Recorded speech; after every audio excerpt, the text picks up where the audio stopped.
In my first year as an undergraduate at the University of Warwick, the English department secretary circulates an opportunity.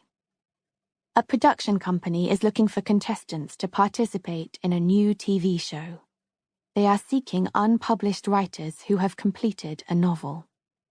The show will be modelled on The Apprentice.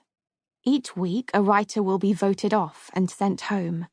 At the end of the series, the winner will be given a financial prize, amount not stated, and their novel will be published. Publisher unspecified. Applicants should respond with a CV, photo, and description of their writing. The name of the show is Any Idiot Can Write a Book. I have just finished my gap year novel, a tortured romance about a young woman in northern India who falls in love with a Tibetan refugee.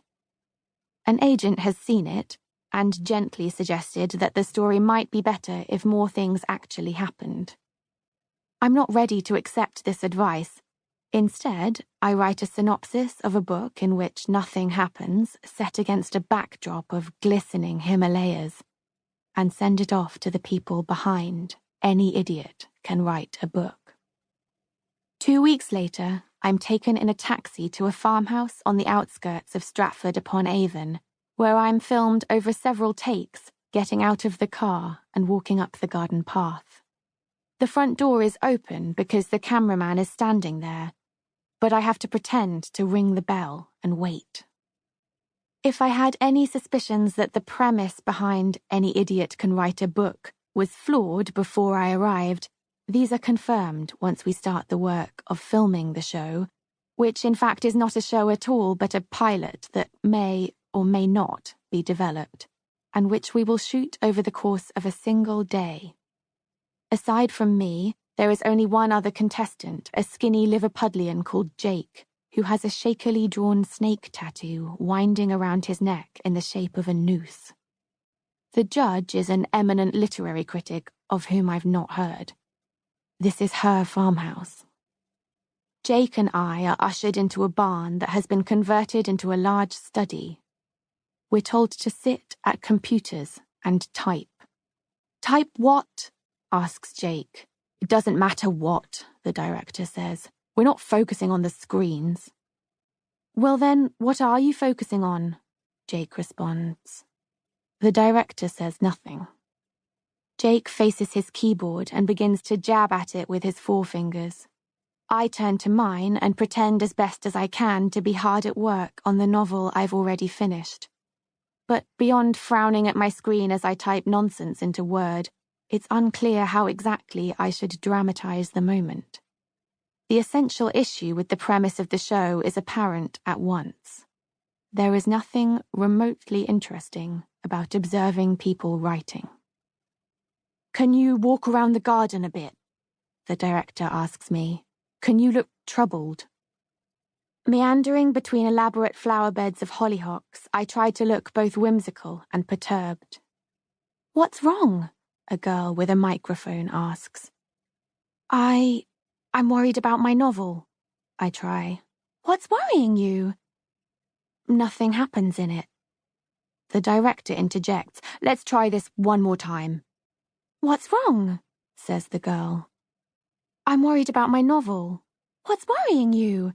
Nothing happens. We do this over and over. What's worrying you? Nothing happens. What's worrying you? Nothing happens.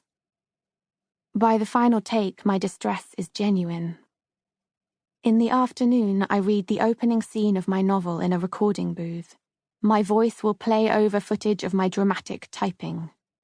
After that, I sit on a bench under an umbrella in the drizzle, answering questions about how much I want to be a writer, very much, and what it would mean to me to get through to the next round of Any Idiot Can Write a Book.